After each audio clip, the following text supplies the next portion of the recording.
Please join in a moment of centering silence so we can be fully present with each other this morning.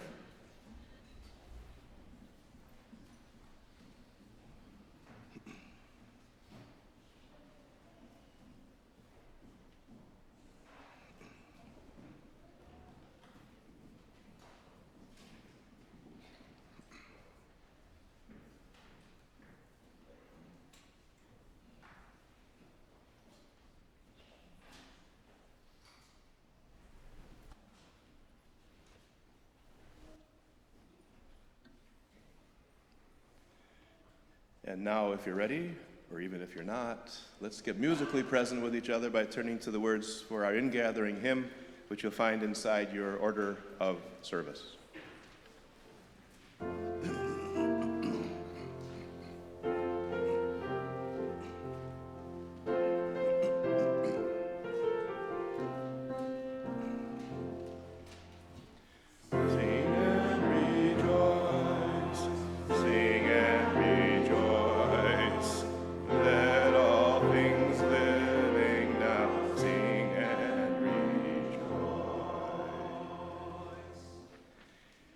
Good morning, everybody. Welcome to another Sunday here at First Unitarian Society, where independent thinkers gather in a safe, nurturing environment to explore issues of social, spiritual, and ethical significance as we try to make a difference in this world.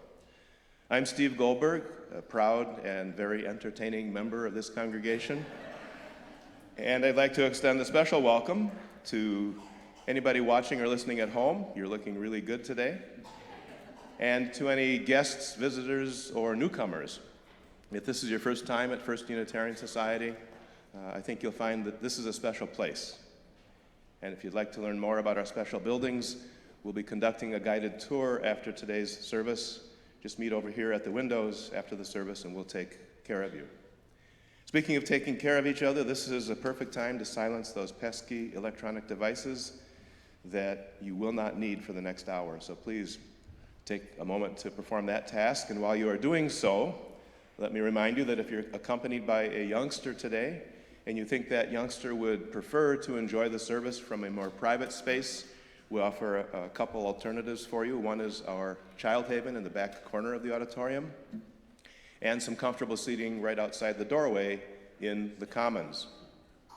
Our service is brought to us today by a wonderful group of people whom we call volunteers. Yes, and you get a chance to thank them after the service for their volunteer service. And now you're going to hear their names. And by the way, just think, if you were a volunteer, you could hear your name this morning announced from this microphone. And speaking of our microphone, our sound system is managed today by David Bryles. Thank you, David. Thanks to Tom Boykoff for serving as our lay minister. To Janine Nussbaum for greeting us upstairs as we arrived this morning. Our ushers include Dorrit Bergen, Liza Monroe, Dick Goldberg, and James Morgan, who was volunteered and pressed into service at the last minute, so thank you, James. Helping with our hospitality and coffee hour after the service, Mary Elizabeth Kunkel and Rick DeVita, and our tour guide this morning is going to be John Powell, and John Tews has taken care of the vegetation that you see up front here, making sure that it is green and vibrant. And only one announcement before we begin the service, and that is 61 days until Cabaret. That's 2 months from today, Friday, April 22nd, where you'll have a chance to enjoy a musical extravaganza, a live and silent auction, food, and all kinds of fun right here in this building as we raise money for that organization we love so well, First Unitarian Society. And if you have not participated in Cabaret before, come and join us on Friday, April 22nd. You'll find why it is the most significant and enjoyable date on the FUS social calendar. April 22nd, how many days from now? 61. We've got them well trained. Well, now that you're well trained, please sit back or lean forward to enjoy today's service and our guest speaker. I know you'll find that today's service will touch your heart, stir your spirit, and trigger one or two new thoughts. We're glad you're here.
Well, I might not be able to preach like Peter or Paul, but Nancy's voice sure is a balm, huh?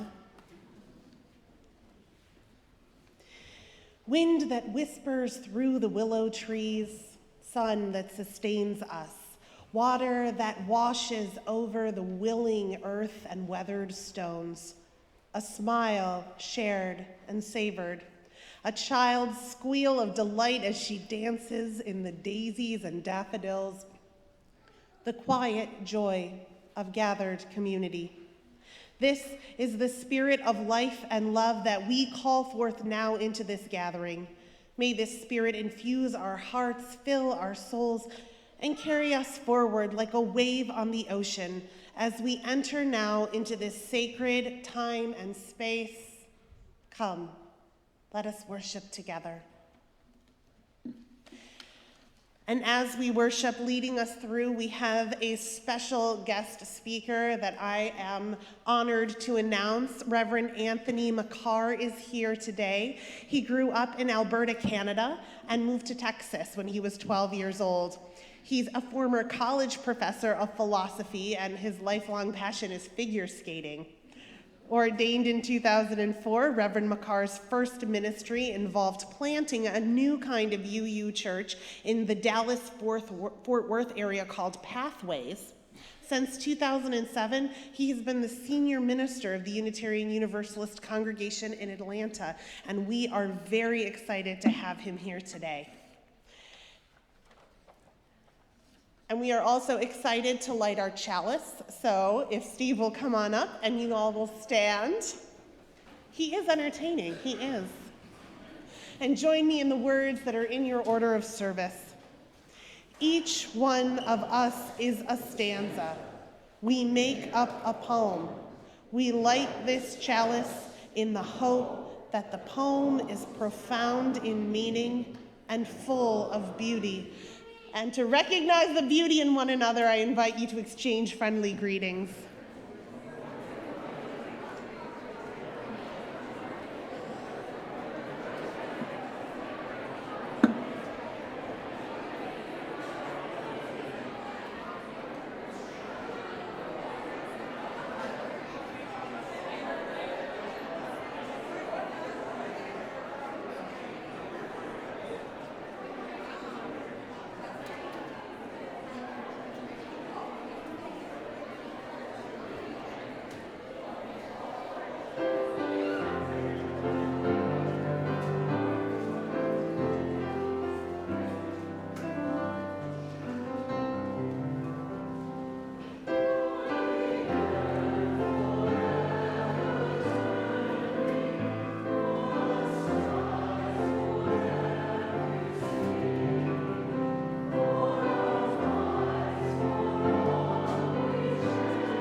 Well, good morning, everyone. It's time for our message for all ages, and I'd like to invite the young among us to join me up here, and of course the young at heart, you are welcome as well. Come on right here. Hey guys, how are you? Good morning. What's that? What's her name?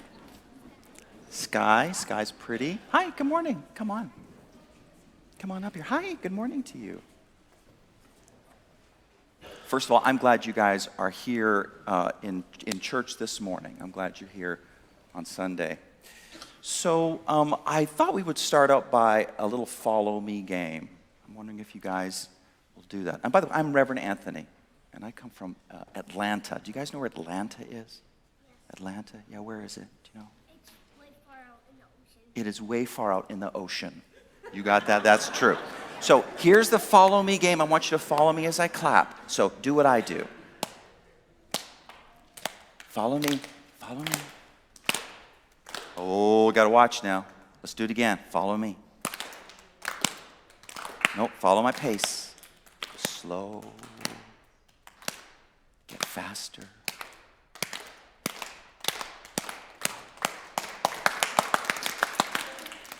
Very good, guys. Hey, I want to show you something, and I want you to tell me what it is. What do you think this is? It's an envelope, and what do you think, what happens? What do you have in envelopes, usually?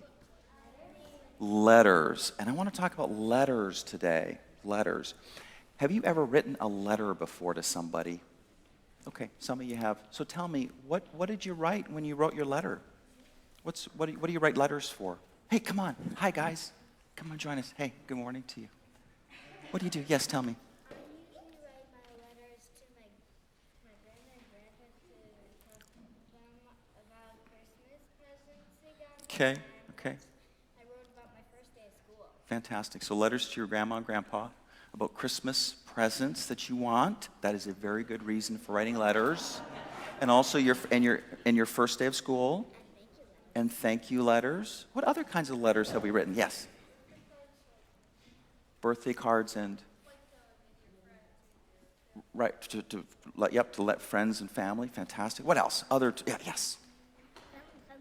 Valentine's cards. That's right. We just had Valentine's Day. And I want to show you something that's a little bit silly. Do you see my socks? That's kind of Valentine's Day socks, right? Red socks. I want us to do something together. I want us to write a letter together. Can we do that? I want you to help me write a letter. And you're going to write that letter to me. So I'll give you a hint. We'll start out with, Dear Reverend Anthony. Okay? So let's write the letter together. Dear Reverend Anthony. What happens next? What are you going to say next? Today, an evil chicken took over the world. Okay, this is going to be a really good letter. That's great. Dear Reverend Anthony, today a chicken took over the world. It started here in Madison, Wisconsin. And so what happens next? What happens next? Huh? The chicken started eating people. This is getting dire. Okay, so what happens next? We need a hero, right? So okay, I want to hear from, yes, what happens next? Tell me. The chicken started eating people, but your papa, is that your papa right there? No. Okay, Papa's over there. Saved the day. We got a hero. Right. And he was wearing red socks. And yay, it was great. Sometimes we write letters to kind of tell stories. Like when you wrote a letter to talk about your first day of school, you told a story about what the day was like. And happily, no one was eating up people in that letter. We write letters for lots of reasons. You know, we can write letters to say thank you. We can write letters to say, hey, this is what happened to me. We can say, write a letter to say, I love you, and I saw that you did this for me, and that felt good. We can write letters for lots of reasons. I have this letter that I wrote to you guys, and I want to read it, but I'm wondering if one of you can open this envelope. Will you open this envelope for me? Can you open that thing? Okay, great.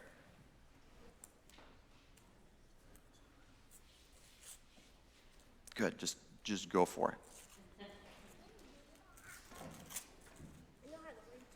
Do you know how to read too? How many of you know how to read? Awesome. Okay, all right, back there, we're hanging back there. Good job. All right, let me have that letter. So here's my letter to you. It does not involve giant chickens. Yeah. So February 21st, 2016. Today's the 21st, right? Yeah, okay, so thank you. So I write, Dear ones, how are you? I am so glad you are here today. Here are some words that I love. It is good to be here together. I hope you like them. Sincerely, Reverend Anthony.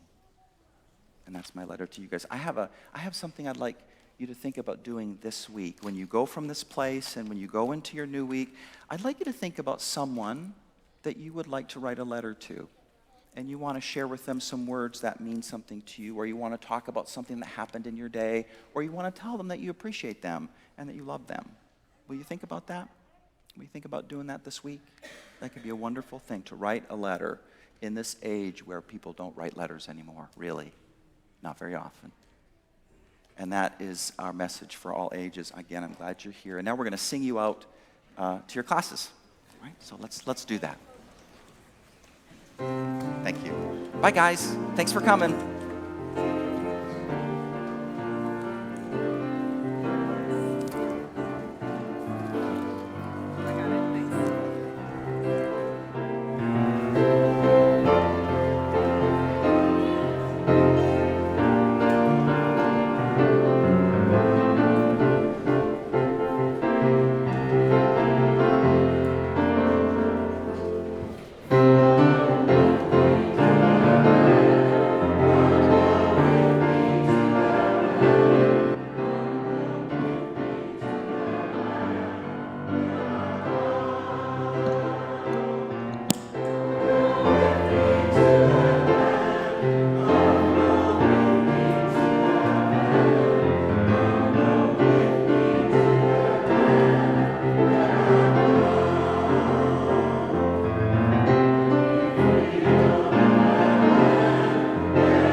When you see me walking, it ought to make you proud. I say to you, reach in my arms, the span of my hips, the stride of my steps, the curve of my lips on a woman. I think she represents the voice of womanhood. She becomes an embodiment of feminist scholarship and helps to inspire a number of women writers who are fundamentally committed to telling the story of their journey and the African American women's journey. I learned that she passed, and I was saddened by the news, but also saw this as an opportunity to really celebrate life.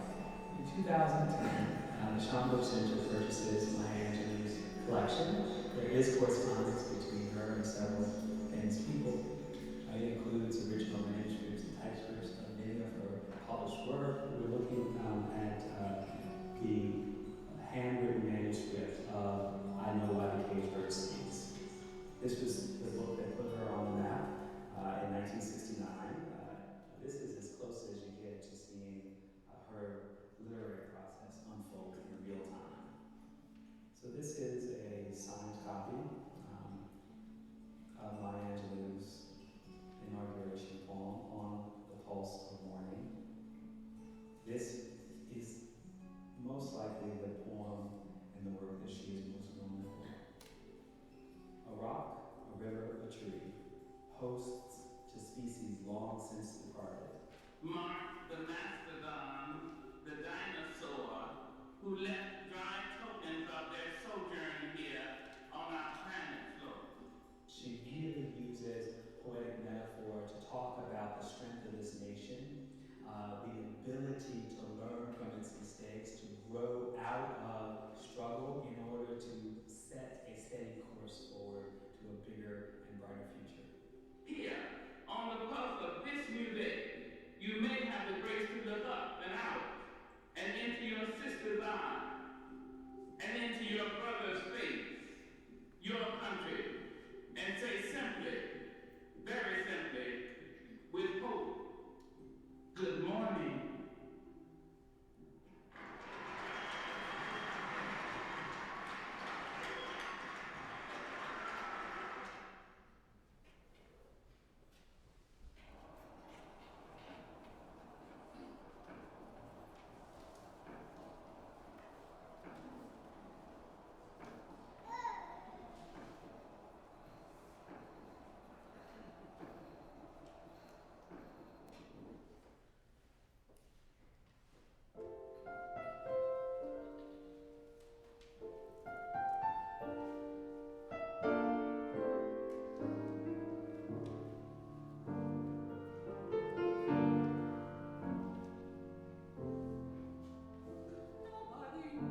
Dear Maya, how strange it will seem to my hearers that I am writing a letter to one who can never literally receive it.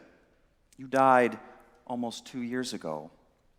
And yet you seem very much alive to me. Once you said, "We delight in the beauty of the butterfly, but rarely admit the changes it has gone through to achieve that beauty." And that may be true of other people, but not of you. You have been very clear about your changes across the span of almost 90 years, and I have loved reading about them. So powerful, so poignant. How deeply and frequently you have moved me to laughter and tears. And I do believe your spirit lives on. I do believe that the death of anyone's body is best compared to a fatally damaged TV set, which can no longer transmit the vital signal anymore, even though the vital signal is still around and in the air. Others in my beloved community will see things differently. But one thing we can agree on is how the influence of your 7 autobiographies and books of essays and poetry and plays and movies and TV shows, in addition to everything else, has been nothing less than a part of the world's endless creation. You have set your mark upon us. Your immortality is at the very least in your influence, and that is no small thing. It goes on and on like starshine. It has reached straight into my heart in ways small and large. And here's one of the small ways. In your amazing book, I Know Why the Caged Bird Sings, you remember the Reverend Howard Thomas, who was the presiding church elder over an area of Arkansas, which included the town you grew up in, Stamps.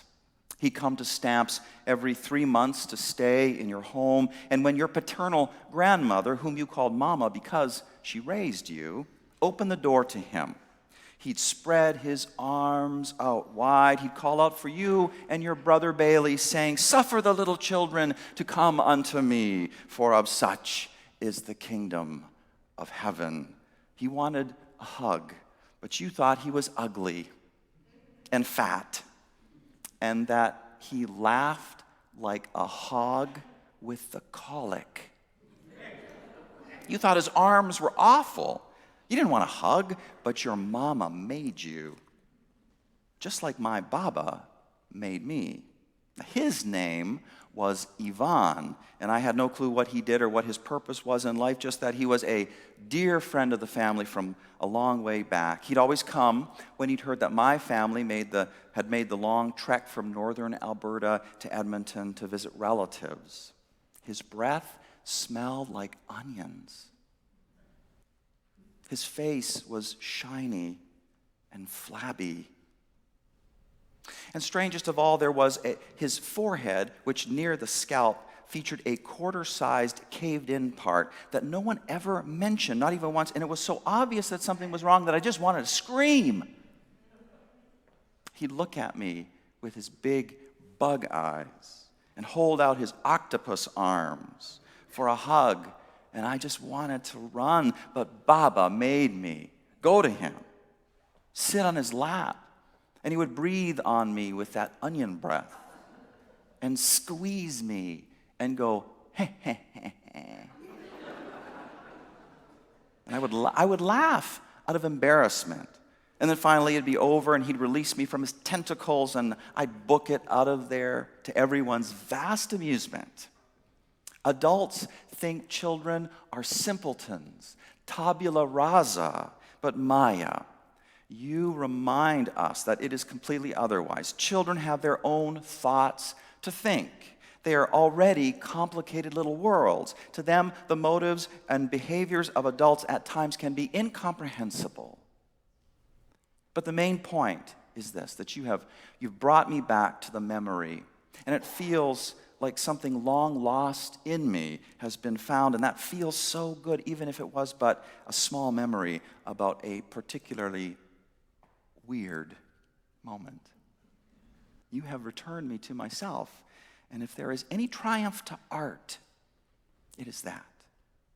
And it's also this. It's in enabling people to see through each other's eyes. Your art does this for me too. You tell stories that find absolutely no echo in my own world, and they break my heart wide open.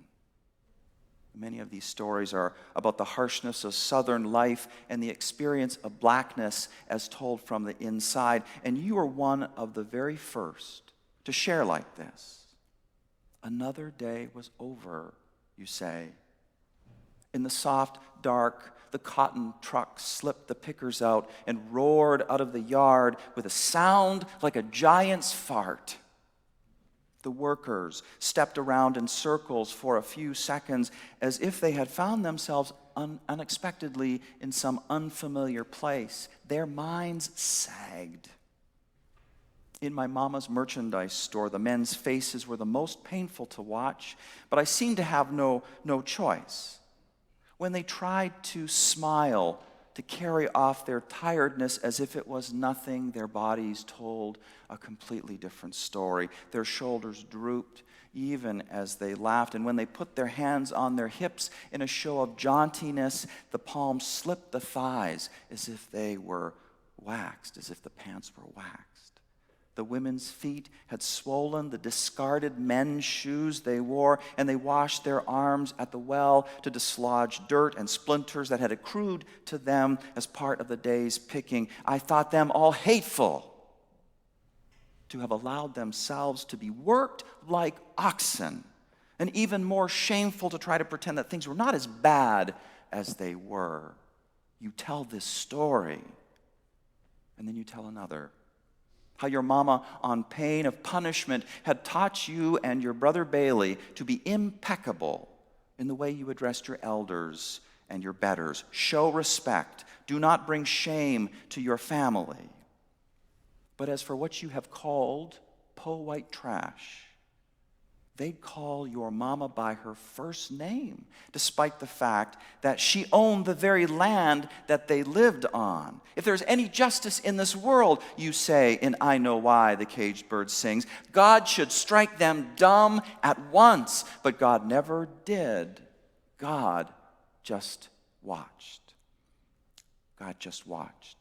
When one time a group of these po-white trash girls came to your front door and your strong, proud mama was there, and they surrounded her with mocking laughter and stuck tongues out at her and crossed their eyes at her, and all your mama did was hum church hymns. She never looked at those girls. She just kept humming tunes to Jesus. You were watching all of it from inside your house, and you say this. You say, I wanted to throw a handful of black pepper into their eyes. I wanted to do that. I want to throw lye on them, to scream at them that they are dirty, scummy peckerwoods. But I knew that as clearly, they were as clearly imprisoned behind the scene as the actors outside were confined to their roles. We were imprisoned. This is what you say, Maya. You tell these stories, Maya, and they break my heart wide open. And this one too, which is not so much about black Southern life as it is about the kind of personal tragedy that could happen to anyone, black or white, rich or poor, it does not matter. It happened when you were around 8 years old. Your biological mother, who had sent you to live with your grandmother, she wanted you back. So you went to live with her in St. Louis, but it lasted only a short time because your mom's boyfriend raped you. And when word got out, he was killed. I thought I had caused his death, you say, because I told his name to the family. Out of guilt, you say, I stopped talking to everyone except my brother Bailey. I decided that my voice was so powerful that it could kill people, but it could not harm my brother because we loved each other so much. You stayed mute for almost 5 years, Maya. Oh, Maya. Several years ago, one of my colleagues, Reverend Wayne Robinson, was lucky enough to have met you at a writers' conference in Santa Barbara. He says you were a powerful presence, 6 feet tall, strong, deep, a voice, a force to be reckoned with. And there at the conference, you were sharing some of those stories that I'm bringing up here, stories of abuse and poverty and racism and sexism. And when you finished, you opened the floor to questions. And that's when my colleague asked, Ms. Angelou, how did you go through all of that without becoming bitter and angry? And you answered, oh, young man, you've confused two very different things. I am still angry, very angry at the kind of things that happened to me and are still happening to way too many people in this world. But my anger is part of the drive I have to change things. But I am not bitter, for bitterness is corrosive. Bitterness does not motivate you to try to do something to change the world. Bitterness does not motivate you to do anything. It causes you to sit and it causes you to stew. And that bitterness just eats away at your soul. I am not bitter, you said. But yes, I am angry. My mission in life, you have said, is not merely to survive, but to thrive. And to do so with some passion, some compassion, some humor, and some style. And then in a poem, you sing, pretty women, wonder where my secret lies. I'm not cute or built to suit a fashion model's size, but when I start to tell them, they think I'm telling lies. I say, it is in the reach of my arms, the span of my hips, the stride of my step, the curl of my lips. I am a woman, phenomenally woman. That's me. Maya, how did you learn to be phenomenal like this? When the harshness of your life constantly threatened to crush you, what gave you the reach in those arms of yours, the span of your step, the curl of your lips? Tell me about the changes that made you into a butterfly. Perhaps we are back to the ancient nature versus nurture question. How much of your resilience is something you were simply born with, and how much of it came from aspects of your environment? Definitely, in Caged Bird, you make the Ubuntu principle plain. I am because we are. You could have grown so bitter. But here's something your mama would do for you at least twice a year. She would see a known whiner, a known complainer in the community coming straight for the store, and once she was sure that you would be in a place to witness things, she would ask that known whiner and complainer, how you feel today? Ah, Sister Henderson, I tell you, I just hate the winter. It makes my face crack and my shins burn. And Mama just say, uh-huh. And then she would look at you. And as soon as that person would leave, Mama would say, Sister, come right here. You'd stand right in front of her. She'd say, there are people all over this world who went to sleep last night who did not wake again. Their beds have become their cooling boards. Their blankets have become their winding sheets. They would give anything for 5 minutes of what she was complaining about. Maya, you could have grown so bitter, but people like your mother, your mama, they didn't want your soul to be lost. You were a phenomenal woman because she was phenomenal for you. Same goes for your biological mom. Now, you would agree heartily that she was a terrible mother for young children. She had abandoned you and your brother, simple as that. But you distinguish between two kinds of parents. There is the person who can be a great parent of small children, you say. They dress the children in these sweet little things with bows in their hair and beads on their shoestrings and nice, lovely little socks. But when those same children get to be 14 or 15, the parents simply do not know what to do with them as they grow breasts and testosterone hits the boy. That's exactly when your biological mother stepped up. When you became a young adult, and she was phenomenal for you then. You tell about the time she found out you were pregnant. You were just 17. I can't imagine a more vulnerable moment where everything depends on what is said next. And what she said next was, all right, run me a bath, please. And that was really a very nice thing to say in your family. A very nice thing for someone to ask you to do. And in all your life, she had asked you to do this only 1 or 2 times. And so you ran her a bath, and then she invited you into the bathroom. She sat down in the bathtub. She asked you, do you love the boy? You said, no. Does he love you? You said, no. Well, there's no point in ruining 3 lives. We're going to have us a baby. That's what she said. Your mother, who had abandoned you in your early years, came through with flying colors in your later ones. You have said that throughout your life, she has liberated you constantly, respected what you tried to do, believed in you. Phenomenal woman. And so you became phenomenal yourself. Beautiful butterfly.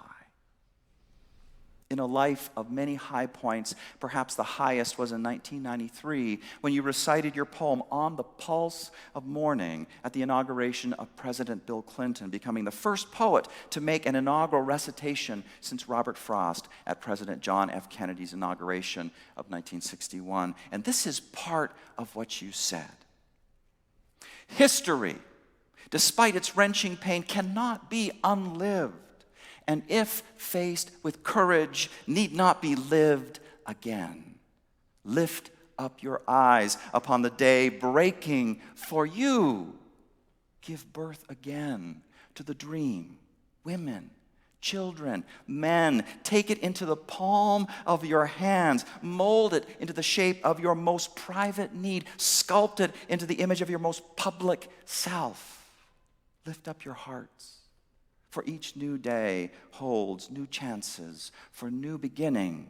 Do not be wedded forever to fear, yoked eternally to brutishness. The horizon leans forward, offering you space to place new steps of change. Maya, we need these words now. So much going on to make us bitter. The harshness of life, the racism, the sexism, the poverty, the abuse, which goes on and on. It has not stopped at all. The latest incidents of gun violence in Kalamazoo, Michigan, just last night. This time where black lives are brutalized, a time when we must say Black Lives Matter. Political election insanity unfolding around us, unfolding right before our very eyes. But fill us with your courage, Maya. Help us to be angry in a way that burns for a better world for all. Clean anger, not dirty with resentment. Help us to be angry like that. Lift up our eyes upon the day breaking for us. Give birth again to the dream. History, despite its wrenching pain, cannot be unlived, and if faced with courage, need not be lived again. Let our Unitarian Universalist mission in life be like yours, Maya. Not merely to survive, but to thrive, and to do so with some passion, some compassion, some humor, and some style.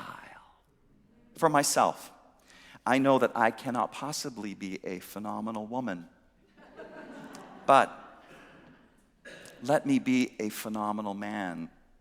Let us be phenomenal for each other, because we know that through family and friendship and community, we are supported and strengthened as we go through the messy changes that make us into butterflies ourselves. Here on the pulse of a new day, you write, you may have the grace to look out and up into your sister's eyes, into your brother's face, your country, and say simply, very simply, with hope, good morning. my dear Maya, good morning to you. Beautiful butterfly, good morning, good morning. Sincerely and with much love, Anthony.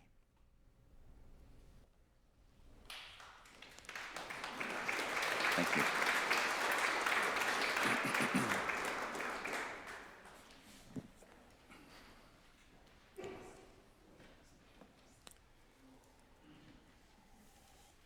Wasn't that a treat? In the spirit of becoming phenomenal, we will now share our offering and our gifts with the world. Our offering today is going to be shared 50-50 with the Lussier Community Education Center. It's a welcoming, green-built factory on the far side of Madison. And if you'd like to know more, then please look into your order of service. Before I sing the offertory aria, I would just like you to know spiritually that some of these words meant different things to slaves in the period of slavery. For instance, to steal away to Jesus meant to steal away north and get out of slavery. Moses was a conductor on the Underground Railroad, and the wicked, who you'll hear about in the last spiritual I'm singing today, were the plantation owners and the other people who kept them in slavery. So I just wanted you to have that frame to understand these spirituals.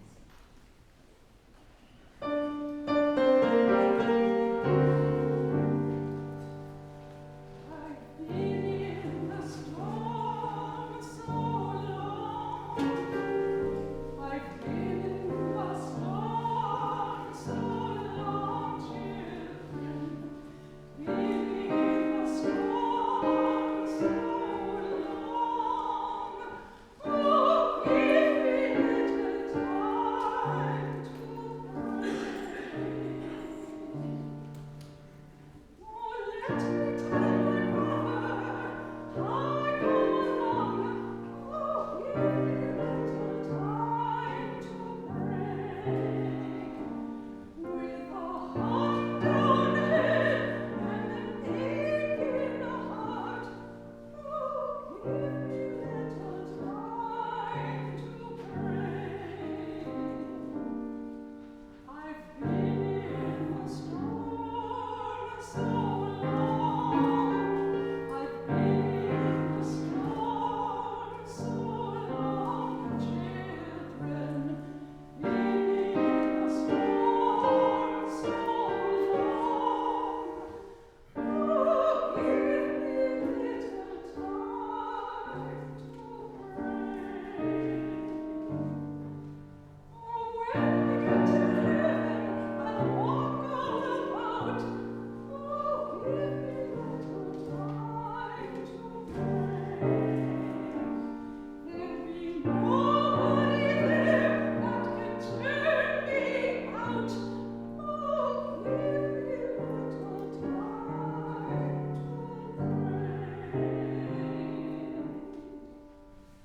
I've been in the storm so long. I've been in the storm so long, children. Been in the storm so long. Oh, give me little time to pray.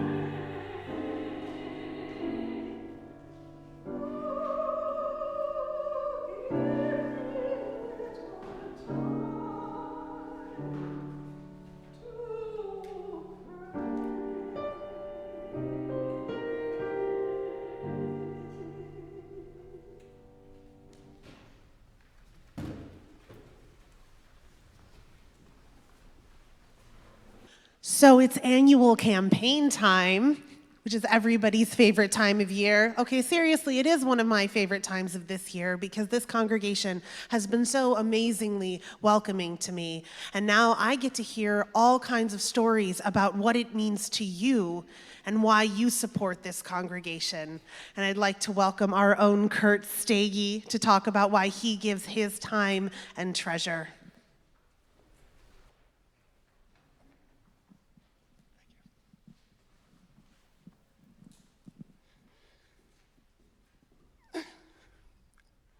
Good morning.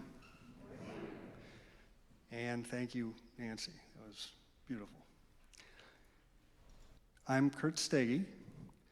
And last October, Michael Schuler called me and asked that I serve as the interim church business administrator, filling what used to be Andy's role, until FUS conducted a search to fill a position with a permanent hire.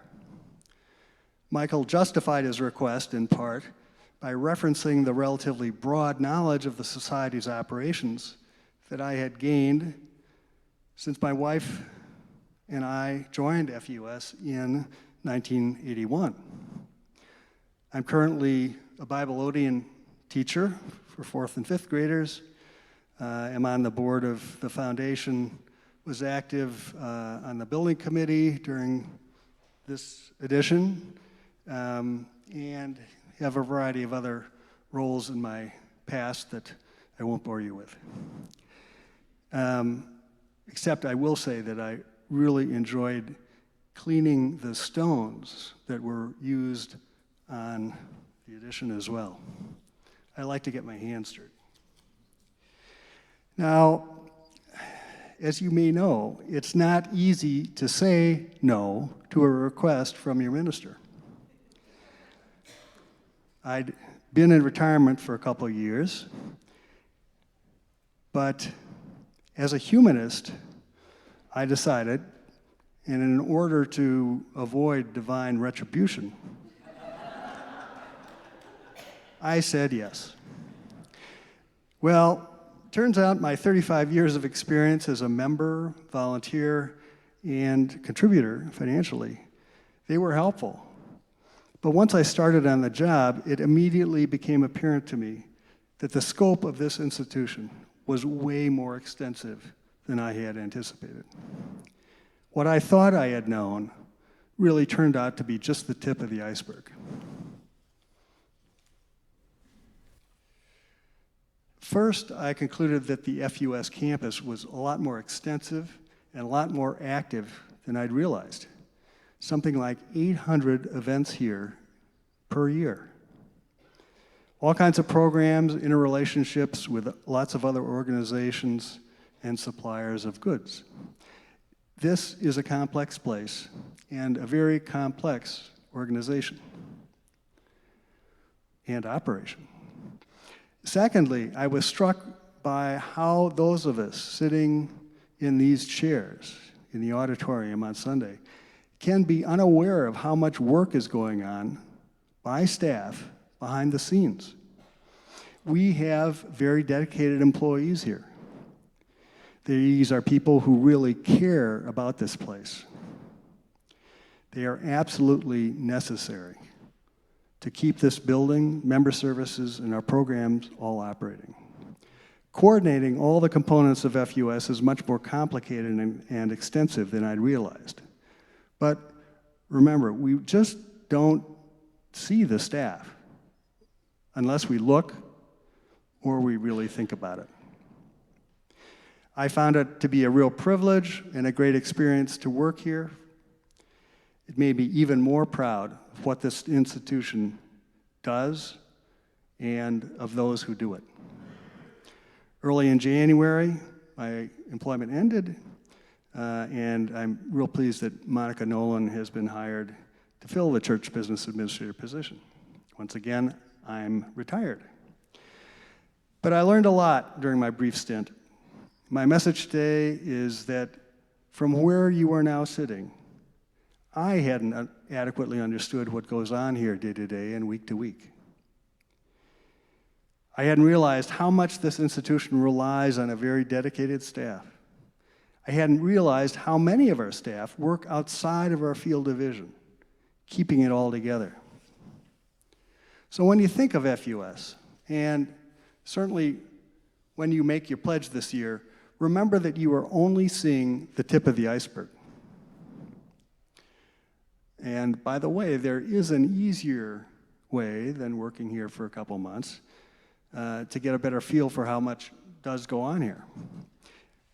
Check out the website, bookmark it, And above the only photo on that home page, there are a series of links. Check out Sitemap. It happens to be just to the left of the Donate to FUS link. Spend a little time, explore the site.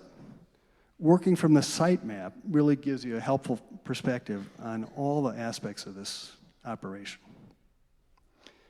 Again, you can also check out the radio station, your radio station, WMUU. Think Wisconsin, Madison, Unitarian Universalist. Reception's available within a radius of about 3.5 miles of the Capitol. Call letters are, or call number is 102.9 FM. So enjoy your exploration.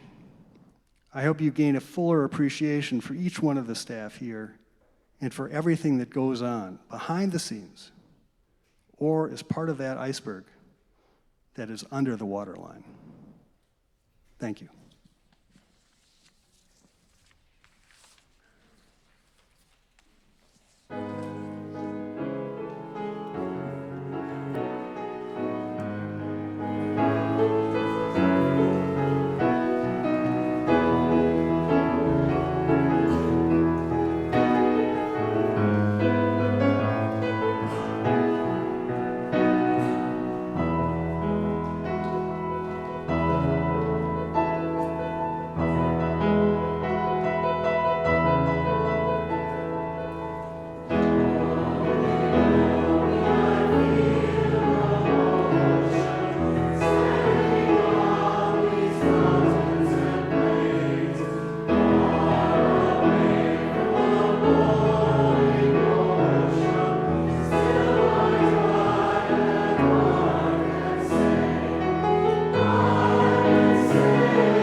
It's been great to be here today. Thank you for your warm welcome, your hospitality. Thank you. Yeah, back to you guys. Back to you guys.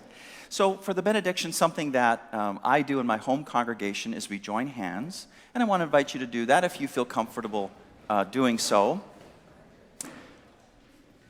want to welcome our visitors once again. Welcome. We really hope that you got some good soul food today. It's going to feed you today all week long. I wish that for all of us here who are present, who are in this space. So now may love stir in this place, in our hearts, in our families, in our city, in our nation, in our world. We need that love, that transformative love that saves us, that heals us. There is so much hurt in this world, so I wish for that love to stir among us. This love which puts to flight all fears, which reconciles all who are separated. This love, it is what Unitarian Universalism is all about. Love, our one source. Love, our one destiny. No one left out of that love. I wish that love for you today. The worship is over. And now our service in the world begins. Go in peace.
Tell